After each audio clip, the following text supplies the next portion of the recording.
Hey everyone, welcome back to Higher Learning Test Prep. Today I'd like to take a look at how to skim a passage. That is, when we talk about reading comprehension on the SAT and ACT, we tell students that reading the passage all the way through is a waste of time the first time through. Likewise, the sort of the opposite thing that students do a lot is they read the questions first. Also a bad idea. Best thing to do is try to efficiently get through the passage by skimming it. Take like a minute or so, maybe 2 minutes to skim the passage and get the general idea as well as where specific information is located. So you need to know the general idea and the layout of the argument, where specific information is located. Okay, so when we think of skimming, usually I think what students think about is going line by line and going, okay, I'm just going to read these lines as quick as possible. The first close-up images, yada, yada, yada. Like this method of trying to rip through the passage quickly by just getting what you can by going line by line or almost line by line and reading everything just really quickly is not really an efficient way of, you're not going to feel like you got very much out of that skim. And we've heard this from students time and times again, like, I don't get anything out of it when I skim, I'm going to go back to reading it. And instead of doing that, instead of those two extremes, let's look at a different way. So if we think about it, the important information is at the beginning and end where I'm making these marks of the paragraph. That's where a topic sentence or a thesis or a concluding sentence, that's where that information is located. So if you want to know what's going on in the whole paragraph, just read the beginning and the end and you'll know roughly what's going on. When they ask me a specific question about this area, I'll go back to it when I'm reading, when I'm doing specific questions. But for the first read through, we're just going to look at the beginning and end of paragraphs and see what we can gather. So always start with the introduction, which tells us this is a passage adapted from the article The Mars Model. So it's about Mars. Okay, let's read the first couple sentences. The close-up images of Mars, captured in 1972 by the probe Mariner 9, were a planetary scientist's dream. They revealed networks of valleys looking uncannily like drainage basins and stream beds back here on Earth, and thus implied, okay, so Mars is like Earth, and people were psyched. We get it. End of the paragraph. With warmth, water, and air, they speculated Mars might once have been a garden world, a paradise among planets. Yay, Mars is awesome. That's what they're saying, or used to be. They used might once.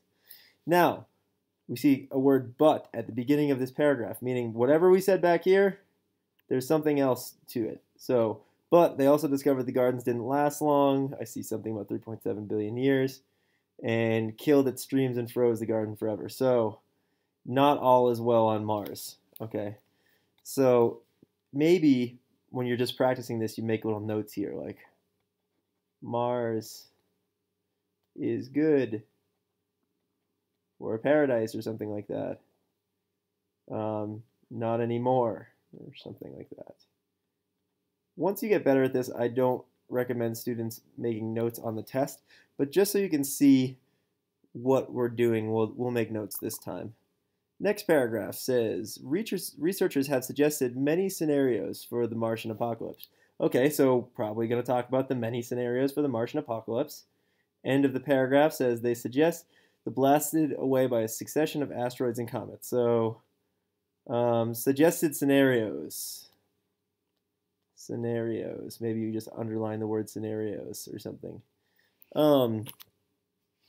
The basic idea, next paragraph, the basic idea, Malaj says, is that an impact doesn't just open a crater. Okay, so the basic idea, they're going to talk about this idea about the craters and impact in asteroids and comets. End of the paragraph, so we just read this little piece. End of the paragraph, the portion of the atmosphere it plows away is then stripped of the planet forever. Okay, so this is just talking about one scenario, maybe one scenario. Shorthand. SC will do for now. Next paragraph. To see if this process could account for Mars' missing atmosphere, Vickery and Meloche essentially ran a film in reverse. Okay, so this is like a test, an experiment to see if this was true. So to test this one scenario up here. Now let's go, oops, zoomed in a little too much there. Let's go to the next paragraph at the top of the page here. Oh, so it's finishing this paragraph about testing. The end of the paragraph says, we'll start with using an impact rate that prevailed 3.7 billion years ago. One impact yada, yada, yada. They were able to start with a virtually dead planet and grow a thick atmosphere. So more of just this test. Notice I don't really care about the details, the numbers yet, because they don't mean anything to me without any context of what's going on. Still just testing this one scenario from back here. Second to last paragraph. However, now that an attractive explanation finally exists for the young paradise, some researchers are questioning whether that paradise ever existed in the first place. Okay, so you see this word, however. That's going to let you know. Again, the same way but back here meant Mars is no longer a paradise. Here, this however is like, this test seemed to work. However, people aren't convinced. End of the paragraph. As to how the Martian valleys we see today might have formed without a warm atmosphere, it is suggested that the planet might have been covered by a large... Okay, so other explanation. Other, maybe SC for another scenarios. Maybe doubt. That arrow should be pointing here. Okay, last paragraph. Vickery, however, is sticking with her original assumptions. There exist on Mars valley networks that look like terrestrial river, yada, yada, yada. The first obvious interpretation is that these networks were formed more or less the same way as terrestrial networks, similar terrestrial networks. Okay, this person is sticking by their guns. You could say this person is staying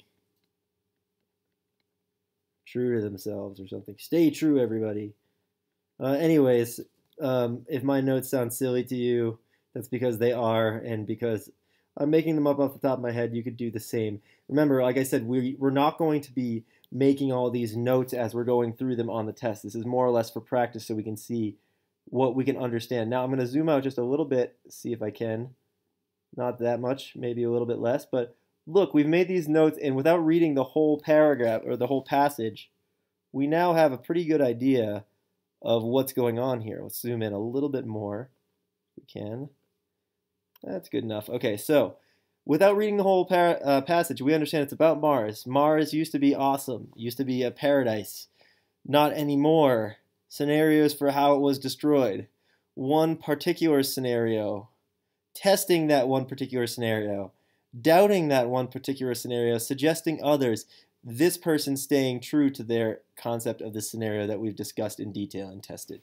Okay, so now when they ask me a question like number 32, let's look at this one. It says, the last paragraph supports the general hypothesis provided earlier in the passage that. Well, the last paragraph is this idea that this person is staying true to the test. What test is that? The scenario that we've described in detail right here. So we know to go right here for the answer to number 32. Also, obviously, looking at the last paragraph like they say.